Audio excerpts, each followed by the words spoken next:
السلام علیکم، کیسے ہیں آپ لوگ؟ دوستوں، کچھ عرصے پہلے فکشن ہاؤس میں میری کتاب شائع کی تھی، تحریک پاکستان سے قیام پاکستان تک نظریات کی تاریخ۔ کچھ دوستوں نے مجھے کہا کہ اس کا تعارف کروا دیجئے دوبارہ۔ تو اس کتاب کے اندر میں نے پاکستان بننے سے پہلے وہ اسلامی جماعتیں یا وہ مذہبی جماعتیں جو اس وقت بر صغیر میں موجود تھیں، ان کے نظریات کا جائزہ لے کر یہ بتایا ہے کہ وہ اس وقت قائد اعظم محمد علی جناح کے تصور پاکستان کے سخت خلاف تھی، اور وہ یہ سمجھتی تھی کہ قائد اعظم محمد علی جناح جو ہے وہ اسلامی نظام پر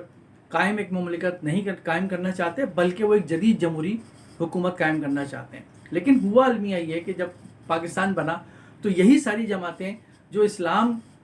پر کاربند تھیں اور جناح کو اسلام پر کاربند نہیں سمجھتی تھیں یا اسلامی نظام کے نفاذ کا علم بردار نہیں سمجھتی تھیں، جب پاکستان بنا تو یہ تمام جماعتیں یہاں آ گئیں، اور قائد اعظم محمد علی جناح کے انتقال کے بعد ان جماعتوں نے سر اٹھایا، اور آج 70 سال تک یہی جماعتیں جو ہے پاکستان میں قائد اعظم محمد علی جناح ہی کا نام استعمال کر کے پاکستان میں اسلامی نظام کے نفاذ کے دعوے دار بنے ہوئے ہیں۔ اس کتاب کو آپ پڑھیں گے، اس میں جماعت اسلامی سے لے کے علماء دیوبند سے لے کے تحریک احرار سے لے کے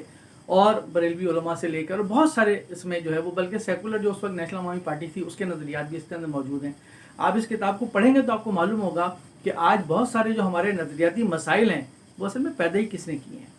وہ اصل میں الجھائیں کس نے ہیں۔ یقیناً آپ یہ کتاب پڑھیں گے، فکشن ہاؤس نے یہ شائع کی ہے